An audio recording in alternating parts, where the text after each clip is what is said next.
The film starts with a slow pan from the dark sky down to the mine shaft where Michael Myers was killed. We see several squad car lights flashing as multiple deputies surround the area.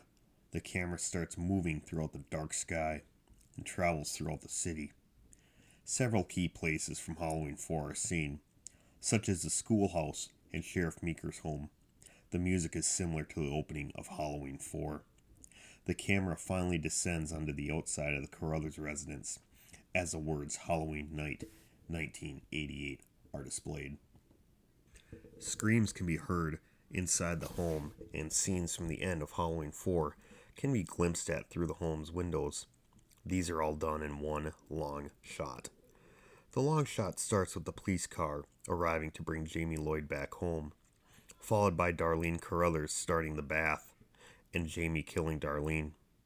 Next, Jamie is seen standing on the stairs, holding the knife. Sam Loomis screaming on the landing, and Sheriff Ben Meeker entering the bathroom, repulsed, yet managing to utter out a faint, "Oh my God." Sheriff Meeker is then seen bringing Jamie outside and securing her in the back seat of the patrol car. The family is screaming at Meeker to call an ambulance, but he shouts back, "Why don't you look into the bathroom and tell me if you still want me to call an ambulance?" giving the impression that Darlene is obviously dead. Loomis exits the home in a haze, unsure of what to do. He sees Jamie put in the back of the squad car, and he begins to approach it. He decides to draw his gun and tries shooting Jamie through the police car window. He is then shot by a state trooper who had just arrived on scene. Loomis lies on the ground bleeding, slowly losing consciousness as he moans, "She must die."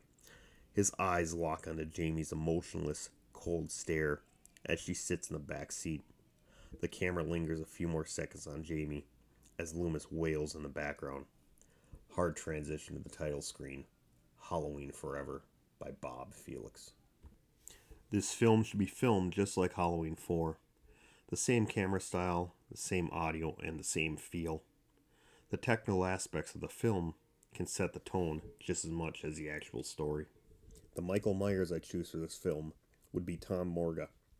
Tom Morga was in only a few scenes of Halloween 4, but I felt his version of Michael Myers was perfect. The mask fit him better, and his thinner frame makes Michael Myers still look big, but not goofy. I like George Wilbur, but I feel his rounder face made the mask look silly, and the shoulder pads were awful. Throughout the opening credits, there are crime scene photos from the massacre of Halloween 4 being shown throughout. At the end of the credits, the camera transitions to an old, quiet cornfield. The only sound is the wind blowing through the stalks of corn. Several more cornfields are shown, but a faint noise starts to fade in. The noise can slowly start to be distinguished as a small crowd. The location, the Tower Farms, Saturday, October 26th, 1991. Corn mazes used to be a popular Haddonfield tradition. People would line up for miles to try and experience fall traditions that didn't revolve around murder and the death of Michael Myers. This was until the fall of 1991. 14-year-old twins Jessica and Jasmine Olsen went on an innocent trip to the local corn maze. This particular corn maze backs up to the property where the mine shaft that Michael Myers was killed on is occupied.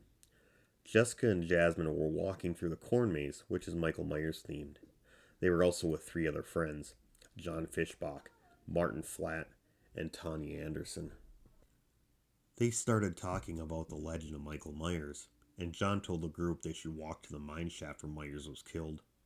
John, Martin, Tanya, and Jessica were all for the idea, but Jasmine was very against the idea. Everybody in the group, including her sister, were taunting Jasmine. Jasmine reluctantly agreed, and the group cut out of the corn maze. The group walked across a dark farm field. The chill in the air was apparent, with both the breath coming out of the teens' mouths as they breathed, and the cold groans from the various metal farm tools swaying in the background. This scene will have a similar tone to the opening of Halloween 4, The Revenge of Michael Myers, with both the music and the feel. The kids arrive at the mine shaft. It is decrepit and roped off with old tattered police tape. It is also slightly faded and torn due to the lack of maintenance and people. The kids stand above the mine shaft and take turns trying to scare each other with Michael Myers stories. The stories shift to Jamie Lloyd, and this topic makes Jasmine physically uncomfortable, and she is very scared. Sensing this, the teens team up on Jasmine, taking turns trying to scare her even more. Jasmine begins crying and begs her sister Jessica to have them stop. Jessica tells Jasmine that they're only joking around and stop being such a baby. John goes on to tell Jasmine that Myers isn't even in the mine shaft anymore, and he dares her to go up to the edge and look. She approaches the edge to take a peek, and Martin jumps, trying to startle her, but in doing so, he caused the dirt around both their feet to erode. Jasmine stumbled, and the dirt from her feet eroded completely, and she fell down the shaft. Jessica stared down in horror as the screams of Jasmine abruptly stop. Everybody except Jasmine runs from the scene, screaming for help, as Jasmine continues to stare wide-eyed down the shaft. The camera does not show what is down the shaft, and it ends with a very slow fade. The camera does a slow pan across a farm field and into a home. It zooms into the window and onto a calendar, which is hanging up on the wall, that displays the date of October of 2003. Retired Haddonfield Sheriff Ben Meeker is sitting on the front porch of the home, staring at an old oak tree. He is sitting on a rocking chair and has a cowboy hat on his head, a cigar in his mouth, and a chilled glass of whiskey in his hand. He continues to stare over the field as a chilly autumn evening breeze flows through the tall stalks of dead corn, most of which were used for prior autumn corn mazes. The camera lingers a few extra moments on the corn stalks. An old SUV drives up the lonely old dusty road. The road waves its dusty arms as the vehicle passes by. A frail Dr. Loomis steps out of the vehicle and slowly walks towards Meeker's front door. His shirt is hung off his body, but his usual sports coat made the good doctor still confident in his appearance. Meeker opens a door as Loomis approaches and warmly offers him a greeting. Loomis replies, "Hello, old friend."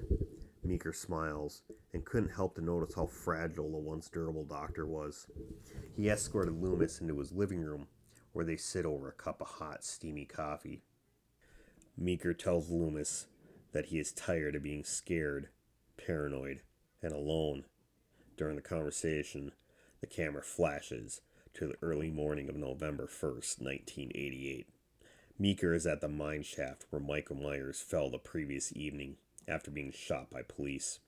Meeker is accompanied by several other deputies, including Deputy Wendy Hill.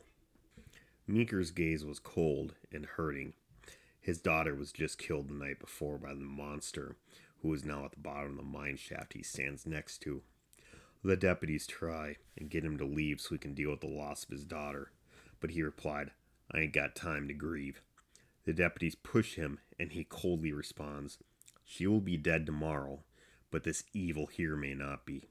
We need to take care of this now." All other deputies want to seal the mine up, but Meeker needs to confirm Myers is dead. He plans on having somebody climb down, tie a rope around Myers' body, and hoist him out with a winch.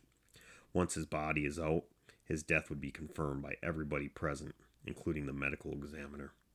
His body would then be buried under a tree in a makeshift coffin on Meeker's property next to the old Tower farm.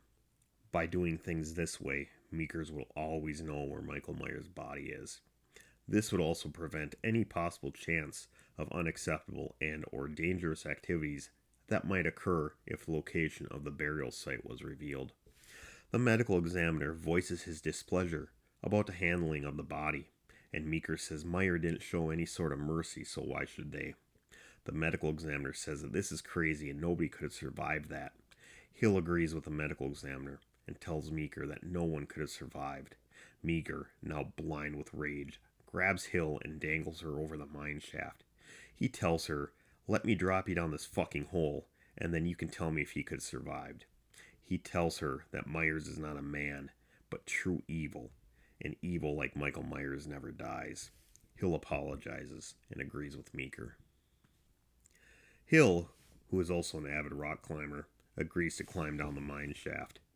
There is not much light, so it is a very slow and very scary climb. Hill reaches the bottom of the mine shaft, and a body is seen lying there.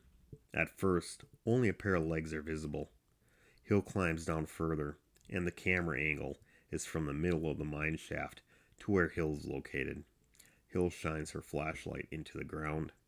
The camera follows the light beam. The camera slowly climbs up the waist to the face of the body, confirming it is Michael Myers. As his face is displayed, the booming sound that was played when Michael Myers grabbed the mask in the drugstore in Halloween 4 also plays. The dark coveralls are torn from the fall, and there are several holes in it from all the gunfire. His body is surrounded by several broken railroad ties. The mask is still on his face and surprisingly clean considering the events. Hill grabs a winch cable and approaches Myers' body. She begins to reach for him, but she has an excruciating fear that he is still alive. She leans forward to grab the body but slips. She falls onto the body and screams. Sheriff Meeker yells down and she says that she's fine. She manages to attach a cable under Myers' shoulders, and Myers is hoisted up. During the ascent, Myers' leg catches on a support beam, and the rest of the mine collapses, killing Hill. Everybody else is screaming to help Hill, but Meeker is focused on Myers. He tries to pull the medical examiner away from the mine shaft, but the medical examiner pulls back. Meeker violently drags him over to Myers' body and orders him to tell him if Myers is dead. The medical examiner argues that he can't make an official determination until he does a full autopsy. Meeker screams that isn't an option, and screams, "Is he fucking dead?" The medical examiner takes off the mask, removes the bandages, and vomits.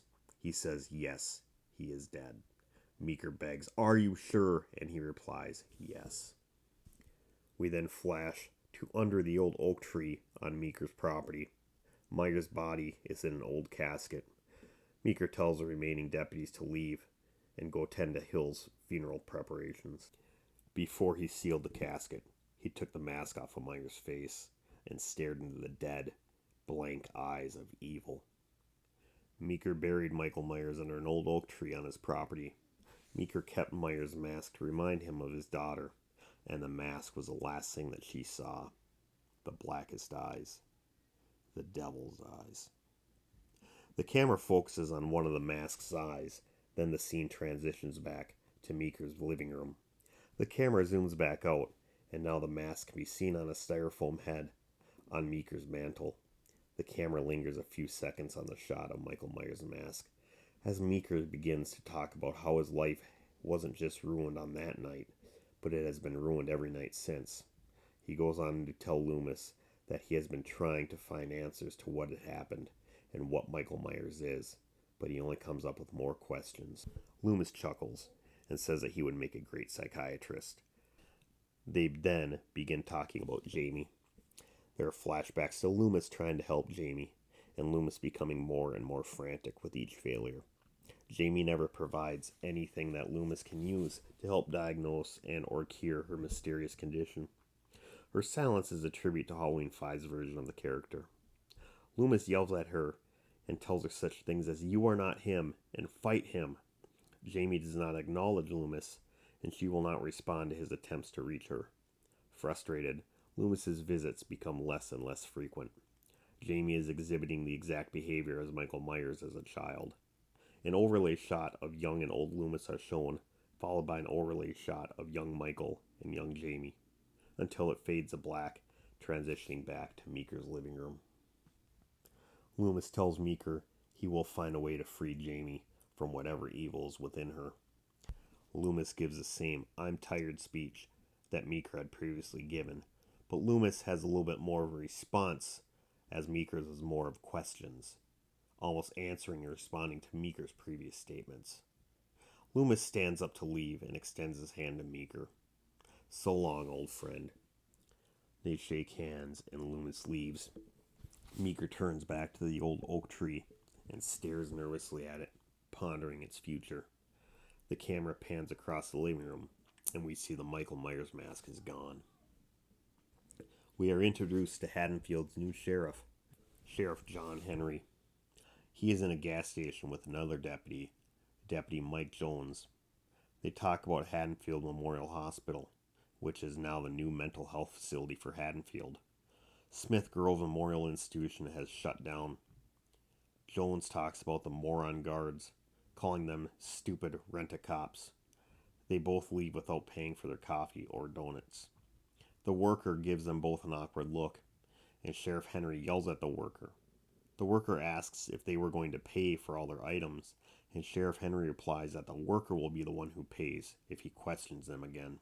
The deputies both laugh and they leave the store. Loomis returns home. He takes a moment to look around his home at all of his Michael Myers and Jamie Lloyd documentation. He gives a long sigh and grabs the same silver handgun from Halloween 4 and puts it in a holster inside of his old trench coat. He then walks out the door.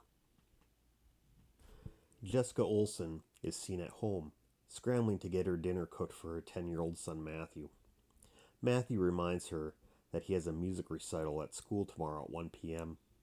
Jessica works overnights and starts cursing herself for not being better prepared. She realizes she may only get an hour or two of sleep, but that's the price she pays for her kids. She talks to herself and begins crunching the numbers to show how difficult it's going to be to make everything work. She says a small prayer not to be delayed. A picture of her and Jasmine can be seen in the background. Jessica stares at the picture and reflects to herself how much she misses her sister. Dr. Loomis walks into Haddonfield Memorial Hospital.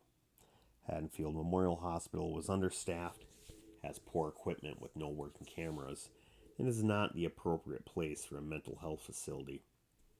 As he is walking in, the camera can see him concealing his handgun in his pocket. As he walks through the metal detector, the alarms go off. The guard is familiar with Loomis and does not seem overly concerned. Loomis comments on a metal hip that he has, so it is assumed the guard knows this as well. So there will be no suspicion that Loomis is bringing a firearm into the facility. The two security guards, Janet Piero and Dick Adams, talk about shift change at 7 a.m. Everybody in the facility has their own key cards, and the guards themselves joke that nobody would care if they came to work or not. They take turns smoking a joint, and we can hear the clown squeak sound, which is from Halloween 5, as a tribute to that movie. Dr. Loomis walks into Jamie's room and opens the door. Jamie is sitting on the edge of the bed, in the dark, staring at Loomis. There is a very creepy shadow image of her as he turns on the light. She does not react to the light. Loomis grabs a chair and sits next to her. Loomis says he has something for her. He removes the mask, and Jamie glances at the mask. Jamie intently stares at the mask, and the lights in the room briefly flicker. Loomis freezes in fear, and we are transported back to October 14th, 1964. He was treating young Michael Myers when a similar incident happened. The lights inexplicably flickered, followed by Michael's first outburst of extreme rage. Returning to the present, Loomis takes the lights flickering as Jamie is just like Michael's, thus she cannot be saved. He reaches for his gun, but Jamie grabs it out of his hand and pushes him down. Loomis strikes his head on the corner of the bed. Jamie then takes the mask and puts it on. Loomis cries as the shape picks up the revolver. She savagely beats Loomis to death with the revolver. Dick Adams is doing his rounds when he comes upon Jamie's room. He sees Loomis on the ground and he hurries inside to help. He bends down to inspect Loomis, and the shadow of the shape mask slowly illuminates from under the bed. The mask has a cold, emotionless stare. Adams detects the shape's presence, and he gasps in surprise and terror. The shape reaches into Adams' mouth and drags him down to the floor. His head gets lodged between the end rails of the bed, so his shoulders are preventing him from going any further.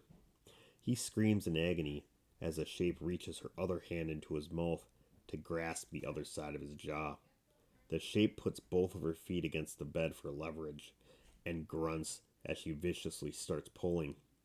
Adam's jaw slowly dislocates harshly, and the shape rips the lower jaw off of Adam's head. He crumples to the ground, disturbingly convulsing, and jolting as if electrified. The nauseating sounds coming from Adam's mangled throat haunt the air, the gurgling sounds as if somebody nearby is struggling to escape quicksand. The fear in his eyes faded as his body began shutting down. He stared blankly up as a reflection of the shape can be seen in his pupil. Janet Piero tries radioing Dick Adams, but she does not get a response. She goes to find him. She looks down the dimly lit hallway, and she sees a large red drag mark, which she assumes is blood, across the hallway. The drag mark goes between Jamie's room and the boiler room door. She approaches Jamie's room and sees the door is ajar. She first looks inside and finds the deceased Loomis. She walks across the hallway and slowly opens the door. She walks in and the door creeps shut behind her. The low-lit room makes seeing difficult. Piero grabs her flashlight and uses it to illuminate the blood trail, which is on the floor. She could hear a banging noise. It was quiet at first, but gets louder the further she walks into the room. Her flashlight beam illuminates on an open locker. Inside are several old, dirty pairs of coveralls. She sees the noise is coming from a machine. She reaches inside the machine and retrieves the object that is banging around inside. She looks at it and discovers that it is Adam's jaw. She drops her flashlight and the room goes dark. Footsteps can be heard approaching as Piero struggles to find her flashlight. She finds it and turns it on. The footsteps immediately stop. Only their faint, fading echoes remain. Her flashlight slowly moves across the wall. The beam slowly illuminates Adam's body. His jaw is gone, and his tongue is hanging ghastly to the side. His eyes are staring directly at her, and are wide in terror. She steps back and backs into somebody. Piero turns and sees the shape in the mask and new mechanic coveralls. The shape grabs Piero's hair and presses her face to the pressure release valve. She opens the valve, and a steady stream of hot steam engulfs Piero's face. Her skin starts melting off. The skin drips off like cheese falling from a slice of fresh pizza. Her screams are muffled as her lips and chunks of wet, boiled skin meat are blown down her throat. The steam boils her esophagus until it ruptures and detaches. Her facial muscles are barely visible. Her eyeballs are oozing out of her sockets, and portions of her facial skull are visible. The shape throws her body to the ground and stares down at her. The camera stares up at the shape, and she performs the Michael Myers head tilt. We transition to a dark room. Meeker is seen walking to what we discover is his old living room. He sees his daughter impaled on the wall with the shotgun. Her corpse lifts her head and reaches out for him, moaning, "You couldn't save me." Her eyes are sunken in and rotting. Meeker wakes up full of sweat. He is confused and unsure of what is real. While lying on his back, with the covers up to his chest, he grips his forehead with the palms of his hands and sobs uncontrollably. The camera zooms into a nearby alarm clock, which displays 1:30 a.m. The clock transitions to the same style of clock, but this clock is located at the front desk of Haddonfield Memorial Hospital, which too displays 1:30 a.m. The camera transitions to another clock in Jamie's room. This room is now clean and eerily quiet. The outline of a body can be seen under her sheets. The nurse does rounds and walks by Jamie's room. She looks through the small circular window and looks inside the room. She sees what appears to be Jamie lying under the covers. The camera view from her pans back and into the room, to the bed, and to the head of the bed. The camera then pans around to the door to what the view would be from the bed. The camera pans down, and we finally see that it is Loomis's body in the sheets. Jessica arrives and is shown that she works for a laundry delivery service. She arrives at the front security desk and buzzes, but receives no answer. She grumbles about lazy, worthless guards. She gets impatient because she is in a hurry. She reaches onto the desk and gets the access card so she can get the laundry. She goes and gets the laundry and wheels a large cart full of laundry into her truck. She closes the back door to her truck and drives out of the facility. As she's driving down a long, dark road, the shape emerges from the laundry bin, carrying a large, flathead screwdriver. The shape plunges a screwdriver through the headrest and into Jessica's skull. The screwdriver exits just under her left eye, which is left bulging and deformed. Jessica is only able to emit inhumane, carnal groans. The shape rips the screwdriver from the driver's skull. The shape switches hands with the screwdriver and unmercifully stabs the driver through the right temple. The shape braces the handle of the screwdriver on the seat's headrest. With her other hand, the shape grabs the end of the screwdriver, and with her left hand, she begins to push-pull and remove the screwdriver out of the front of Jessica's skull, exiting the long way out of her eye sockets. Her eyeballs explode as the windshield is covered in a messy blood of gore and dread. The vehicle then crashes. The bodies of the two guards are in the wreckage, so the shape had concealed them in her bin. The shape emerges from the truck and stands on top of it, paying homage to Jason Lives. We cut to a telephone ringing. After a few rings, a hand grabs it. The hand raises a phone to reveal the person answering the phone is Rachel Carruthers. On the other end of the line is Haddonfield Memorial Hospital. The scene cuts to Rachel arriving at Haddonfield Memorial Hospital. She is the legal guardian of Jamie and has tried, much like Loomis, to reach her. She is told about the death of Loomis and the disappearance of Jamie. Rachel has no idea that Jamie is dressed like the shape, or possessed by the shape. Meeker arrives and finds Rachel. They embrace and begin talking. Meeker tells her that he and Loomis suspect that Jamie is possibly being controlled or has been changed by the same thing that affected Michael Myers. Rachel refuses to listen and says that she is just a little girl who is severely traumatized. She goes on to berate Meeker by being an isolated, bitter old man who stares at a dead body buried under a fucking tree. She asks why he's so paranoid. Meeker then gives a version of the line from Dr. Loomis in Halloween 5. He says that he saw his face, stared into his eyes, the blackest eyes, the devil eyes. He asks, "You want to know why I'm paranoid? I know he will be back because hell will not have him." Meeker says that Michael Myers is a special kind of evil that he has tried to find answers for, but Michael Myers is the one thing that he could not solve his entire law enforcement career.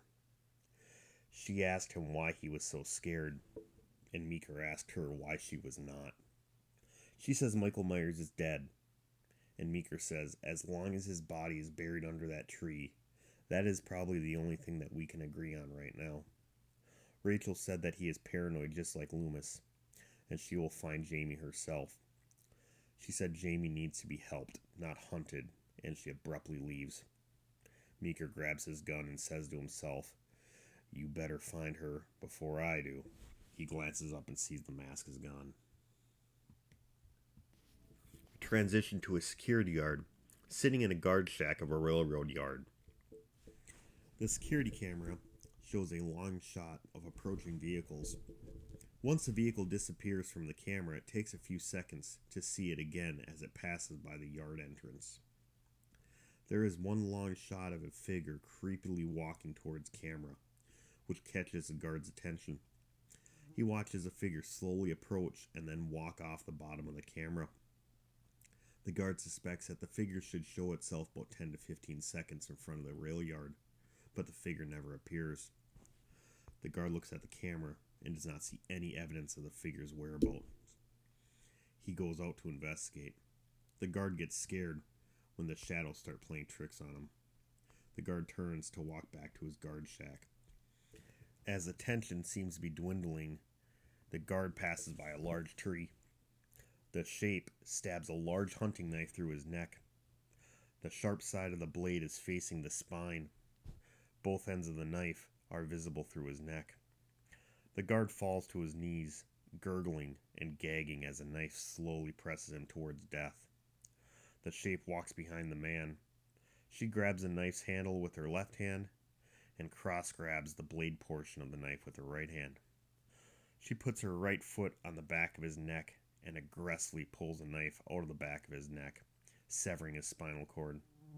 His head slumps forward and stretches a small piece of skin holding it until it snaps like a rubber band. The head falls to the ground, and the shape slowly walks away into the darkness.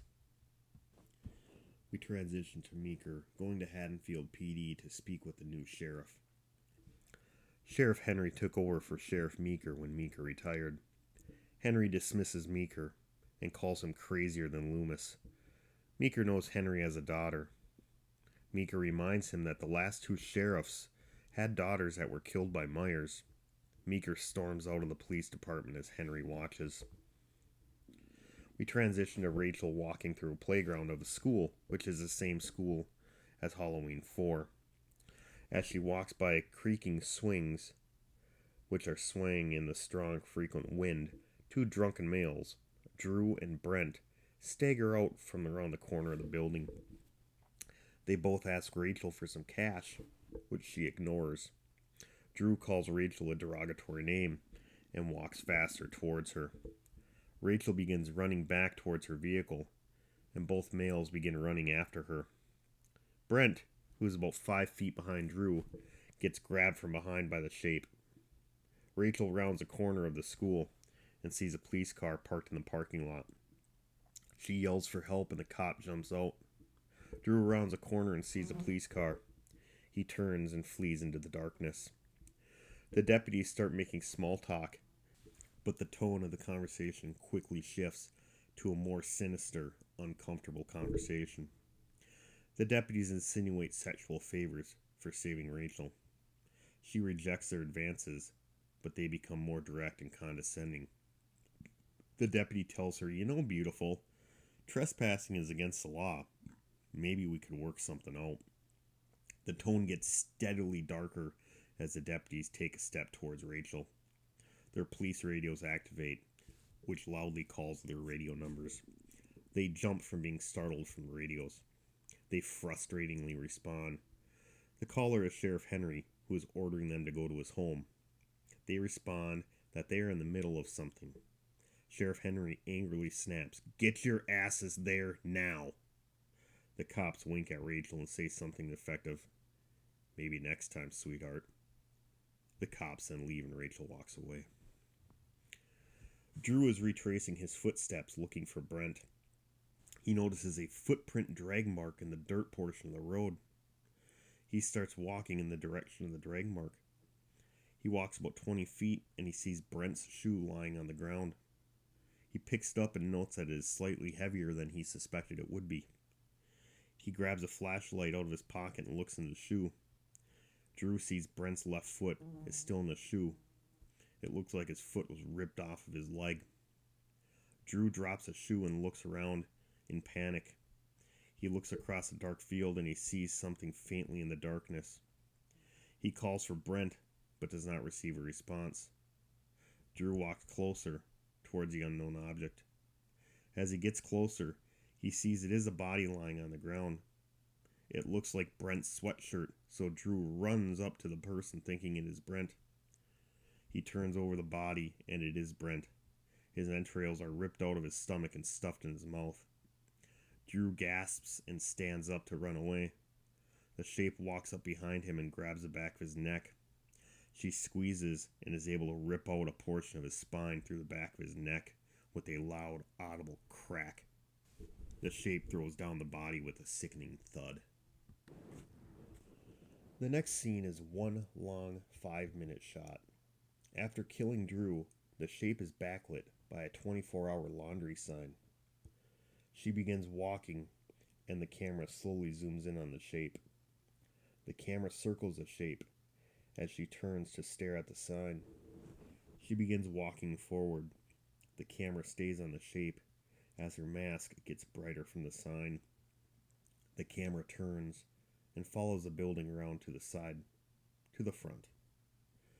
One set of windows is in the front of the building, just to the left of the door. We see a female, Sarah James, with a hamper full of clothes. The room is about 30 feet across and 20 feet wide. The room contains 6 washing machines and 6 dryers. She hears her cell phone's tone go off as she receives a text message. She reads it and laughs. She responds to the text and puts her phone on a laundry room folding table near the front door. The camera goes to the door and waits outside. The back of the camera is in the direction the shape was walking. Sarah exits the laundry room and quietly walks to her car.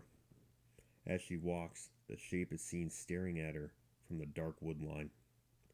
Sarah brings her clothes to her car and puts them in her back seat, taking note of the shape of the clothes as they sit in her back seat. Sarah walks back inside and starts to fold a few shirts. The camera is outside the building looking in. A reflection in the window can be seen. There is a small, dimly lit, blurry shape outside. The blurry shape starts getting bigger and slowly illuminating. This is similar to the ending cell phone camera footage in the film Lake Mungo. Once the reflection is fully sized, it can be seen as the shape's mask. Sarah drops a quarter behind a washing machine. She bends over and struggles to pick it up. The camera follows behind the shape as she opens the door and grabs Sarah's cell phone. The shape then walks out the door. A high-pitched mouse squeak is heard, and Sarah screams as she's startled by the small creature. The mouse scurries away as she quickly stands up. She plays with the quarter that she had just picked up in her hand and puts it back in the bag. She begins to look for her phone and can't find it. She then hears her text message tone go off, but it sounds muffled. She follows the tone, and she finds the phone neatly set on the outdoor picnic table, which is about 10 feet from the door. Sarah wearily goes outside and suspiciously scans the area. She looks around and slowly approaches her phone. The camera is on her face, and the front door of the laundry room is visible behind her. As Sarah is distracted, the shape walks into the laundry room, unseen by Sarah. Sarah hesitantly grabs her phone and walks back inside the laundry room. The camera pans around the room and we see the shape creepily in the corner. Sarah gasps as the shape breaks the light bulb and the room goes black. Sarah pauses and begins to move away from the door. She hears slow footsteps echoing on the tile floor. The steps stop for a few seconds, then picked up pace and move rapidly. Sarah screams as the shape exits the door. Sarah is left in the dark laundry room alone, scared, and begins looking for her car keys. The camera is in the area of Sarah's point of view. She grabs her cell phone to use the phone light to look for her keys. She hears footsteps approaching outside, and the door slowly creeps open. The shape is seen standing in the threshold of the doorway. Sarah quickly turns off her cell phone light. The shape takes one more step inside the laundry room, and the door eerily shuts behind her. The shape's breathing and slow footsteps are the only thing heard. Sarah is holding her hands over her mouth so she can try and muffle her whimpers. Tears can be seen streaming down Sarah's face. The footsteps are getting quieter and approaching the other end of the pitch-black laundry room. Sarah is about 15 feet from the door. Sarah starts slowly walking towards the door. Each step she takes, she stops and listens for a response, but hears nothing. The tension grows and the fear escalates with each step. She is within arm's length of the door when she slowly reaches for the handle. Her hand is trembling, along with the deep, unsteady breaths. Just as she touches the door, a heavy, echoing footstep happens just behind her. Sarah's eyes get huge and she gasps. She pushes the door open and flees outside. She hides in bushes so she can have a clear view of the doorway. About 20 seconds later, the shape exits the building. She stops, stares, and starts walking towards Sarah's car, which is parked around the corner of the building, backed in. Sarah hears the footsteps fade, and she runs towards her car. She runs to the corner and peeks around. When she doesn't see the shape, she quickly runs to the passenger side of her vehicle, which is the closest side of the vehicle to her. She crouches down, and her keys fall out of her pocket. They land face down, and the lock button is pressed by a small rock. The headlights flash and the horn beeps due to the button activation. She crouches behind her car. The laundry is seen in the back seat through the window as she runs towards her car. She reaches up to try the rear passenger side door, but it is locked. She has to press the unlock button, which only unlocks the front door. When she presses this, the light flashes and the horn beeps. She panically mumbles to herself, "Shit," as she contemplates what to do. She decides to crawl around the back of the vehicle and enter the vehicle via the front driver's side door. She crouches first and slowly starts creeping around the car. The gravel under her feet make unwanted sandpaper-like sounds. She reaches the door and reaches for the handle. She quietly opens the door and gets inside. She shuts the door and locks it. She puts the keys in the ignition and turns on the car. She quickly shifts the car into drive and begins to drive away. The camera stays in the front windshield area, looking at the interior of the car. Sarah's face is dimly lit by the streetlights. She sighs in relief as she starts driving away. The laundry in her back seat slowly starts to get illuminated by the surrounding lights, and the shape's mask slowly starts to be visible, having the same shape and form as the suspected laundry. The camera switches to the view of the car slowly driving away on the outside. The vehicle starts weaving and muffled screams can be heard. Quick jump back into the inside of the vehicle. The shape has her by the hair and pulls Sarah's head back against the seat. The shape grabs a thick strand of Sarah's hair and wraps it around her neck.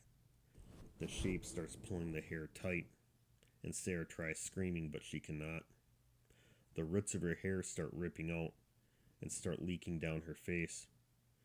Sarah is praying that her hair rips off so she can breathe, but she is unfortunately not that lucky. As she struggles, she slams on the gas and the vehicle rapidly accelerates. Her once fierce struggle has ceased and she stops moving. The shape lets Sarah's hair go and she slumps forward. The hair roots are barely hanging on, and her scalp looks like a torn, ripped, shredded mess of flesh, blood, and hair. The shape looks at the road and the vehicle is rapidly approaching a tree. The vehicle crashes into a tree and the shape is ejected. Sheriff Henry is in his office, drinking whiskey and snorting Vicodin. His drug and alcohol-fueled thinking makes him very paranoid. He starts thinking that it's Meeker trying to get his job back. While deep in his twisted thoughts, he receives a call about the accident. He leaves the building and bumps into a homeless man. He starts berating him and calling him derogatory names. Meeker is getting coffee at a 24-hour gas station across the street, and he sees this. He walks out to confront Henry. Henry is mad at Meeker and starts yelling at him. He yells about him running when it got too scary. He says, "Well, guess what, sissy boy? Somebody had to steer the fucking ship when you left. I stayed because everybody else left. How dare you criticize me? You should be thanking me." Meeker shakes his head in disgust and picks up the homeless man off the ground. Henry sneers and says, "Well, see you later, ladies. Real men have work to do here." He then leaves. Hank Jones is pushing in the brush, trying to find out where the person that he saw thrown from the vehicle is laying. He sees an object in the darkness. He approaches and we see it's the mask. It appears that it is still on the shape. As he gets closer, he sees that it is just a mask. He picks up the mask and holds it up in the light. A small tear can be seen on it. As he looks back, down he sees Jamie a few feet away, lying face down. Hank rolls her over, and Jamie grabs him by the throat. She stands up and puts his head in the V of a tree, face up, and pushes down. Blood oozes out of all of the orifices in his head, but he is still alive. Jamie puts the mask on. The shape climbs up and stomps on Hank's forehead, pressing it all the way down the rest of the tree. There's a loud crunch and gore explosion. Sheriff Henry arrives at the accident scene. He can see the injuries were not caused by an accident. Sheriff Henry is convinced Michael Myers is back.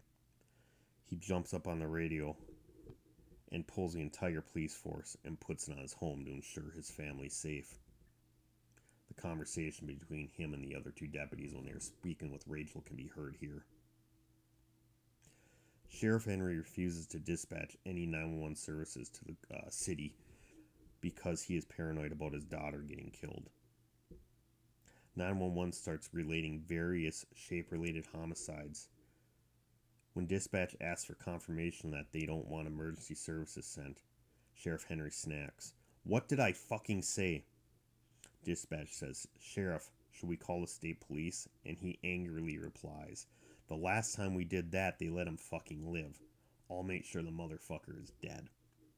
Sheriff Henry is playing a villain role. He is corrupt, uncaring, and selfish. He is also suffering from mental health, addiction, and impairment issues.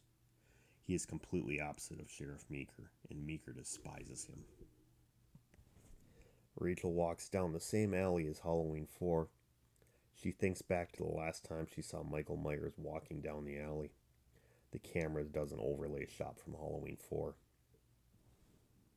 Rachel then has a flashback to when she visited her father, Richard Crothers, in a nursing home to pass on the news about Jamie escaping. Her dad hates Rachel for not letting Michael Myers kill Jamie. He said that his wife would still be alive if she had just let the deed get done. Rachel tells him that that is crazy and Michael Myers was evil. Her dad says that even evil has a place in this world. It appears that anger, paranoia, and rage are taking over the town, slowly corrupting it. Rachel jumps as a dog barks at her. She sees a homeless man, Matthew Timmons, walking his dog. He makes a comment to Rachel about a pretty girl being out late at night by herself. Rachel ignores him and walks by him. Timmons starts looking through various trash cans and mumbles nonsense to himself. He hears a banging sound coming from a dark corner of a building. He slowly creeps his way towards the area. As he gets closer, the noise continues. He is almost to a shadowed area when a passing car honks his horn. Timmons looks over and sees nothing. The shape's arm shoots out of the darkness and grabs him by the throat. The shape pushes Timmons back and pins him against an electrical pole. The camera starts from the shape's point of view. The face of Timmons is seen, who is staring in terror at the camera, as the shape's hand grips around his throat. The shape has a large butcher knife in her right hand. The shape starts stabbing forward towards Timmons, and the camera quickly rotates to the point of view of Timmons. The shape's white mask is very bright in the moonlight. The knife of the shape's hand is slowly coming towards the camera. The camera moves to the side of Timmons' head. This shot is an extreme close-up in slow motion of the knife slowly penetrating his right eyeball. After it penetrates a few millimeters, the camera zooms back to a shot from the side of both people. Timmons starts screaming as the knife penetrates through his skull and into an electrical box, causing Timmons to be violently electrocuted. Sparks explode from the box and Timmons' body locks up stiff. He can only make an intense, guttural, teeth-clenched groan. His lips curl to expose his yellow, crooked teeth as his nostrils flare aggressively. Blood starts spewing from his nose as his left eyeball bursts. His head starts to sizzle, and cooked brain matter starts shooting from his now empty left eye socket. Timmons finally stops crackling when the power pole transformer explodes. This causes the neighborhood power to go out. The shape looks across the field, which is dark except for all the lights from the squad cars that are now parked at Sheriff Henry's home. Due to the power outage, squad car lights are the only lights visible. The shape takes an interest in the lights and starts walking in their direction. Sheriff Henry is attempting to run the show, but has no idea what's going on. He's trying to direct deputies around his home, but it is just a circus. He wants to use explosives, but other deputies ask if it would be a risk to the public. He snaps back that it is a calculated risk. Dispatch advises the sheriff of multiple violent calls holding. The sheriff screams, "I am the fucking emergency now." Sheriff Henry has gone crazy, heavily influenced by drugs and methamphetamines. During this, Meeker hears an emergency radio calls from the police officers, so he rushes over to assist. Sheriff Henry shoots down his own officers for trying to stop him. Sheriff goes into a crazy Nicolas Cage type freakout. He starts smearing cake frosting on his face and screaming, "I'm Michael Myers!" The only knife he has is a cake cutting knife. He turns and sees the Shape standing in a doorway. He starts to tear up and says, "I knew it." The Shape slowly walks towards him, but Henry tries to crazily, yelling and waving the knife, stab the Shape. The Shape pushes him aside and stabs the knife through the side of his neck and pins him against the wall. Sheriff Henry painfully pulls the knife out of the wall, but it is still in his neck. He falls.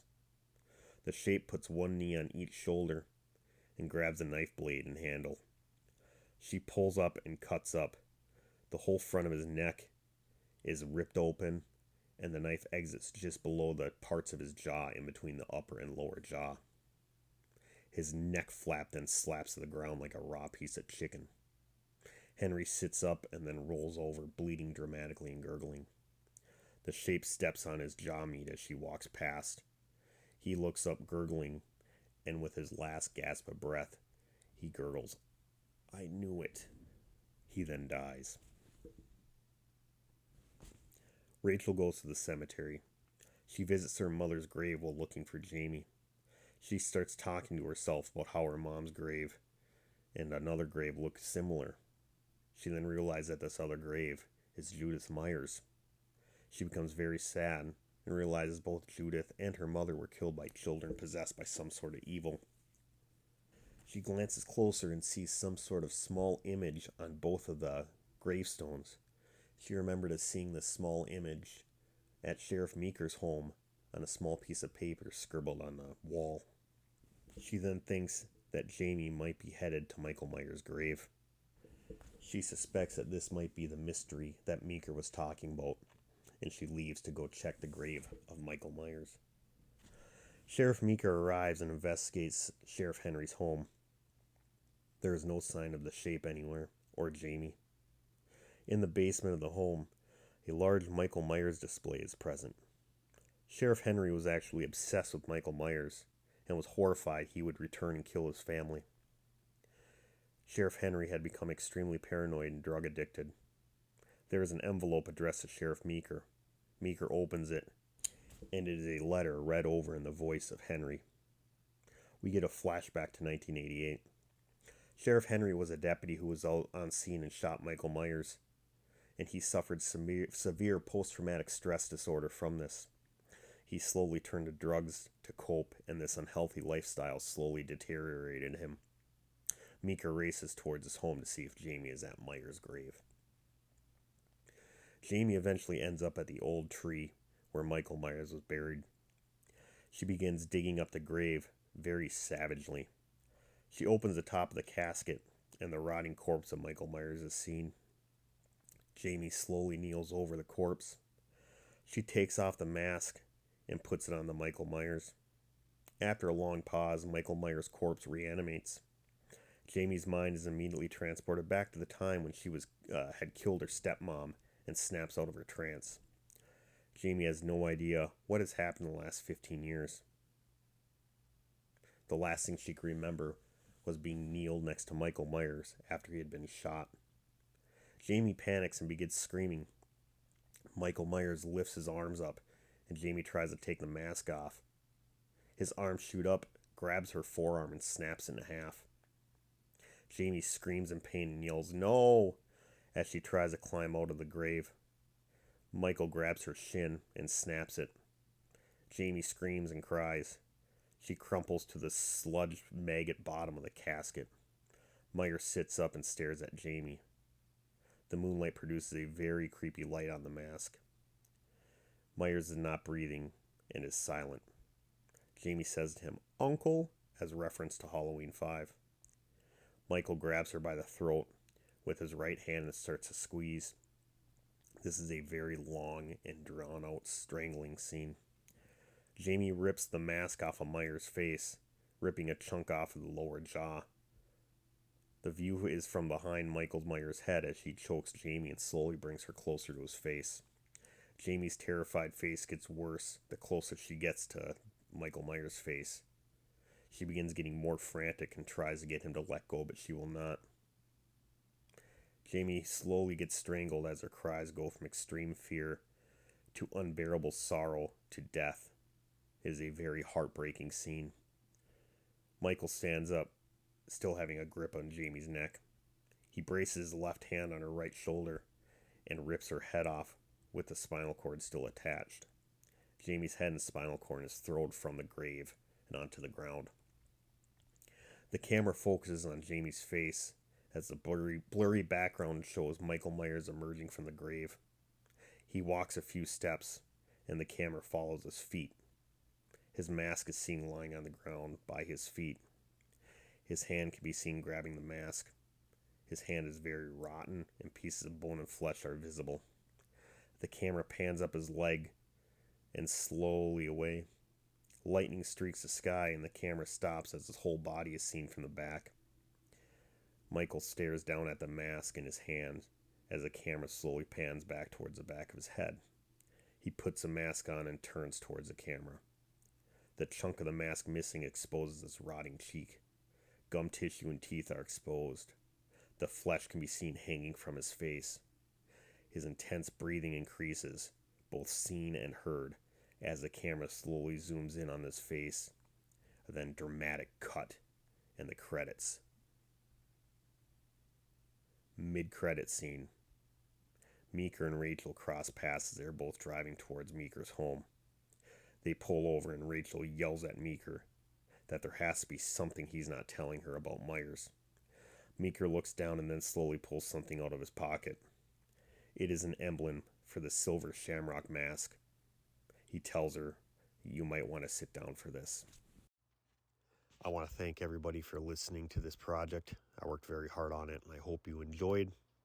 Now, I would like to give you a sneak preview of my next project coming out in October 2024, the second chapter in my Michael Myers saga, Halloween Legacy. It is a dark night sky, and slow screams can be heard as the camera pans down. It pans down and we see we are at the address of Sheriff Meeker. The camera keeps panning down as the screams get louder. We finally see an overhead view of Sheriff Meeker's property, and we see the events of the last film playing out. We see that Jamie has just been killed by Michael Myers. Michael Myers puts the mask on, and Rachel and Sheriff Meeker's headlights can be seen approaching in the front of the address. Michael Myers then sees the lights and walks away through a cornfield, walking away from the scene. Rachel and Sheriff Meeker arrive at the home. They go into the backyard and find that Jamie is dead and Michael Myers' grave is empty. Rachel sobs as Meeker stares in the empty grave and utters, "Oh my God."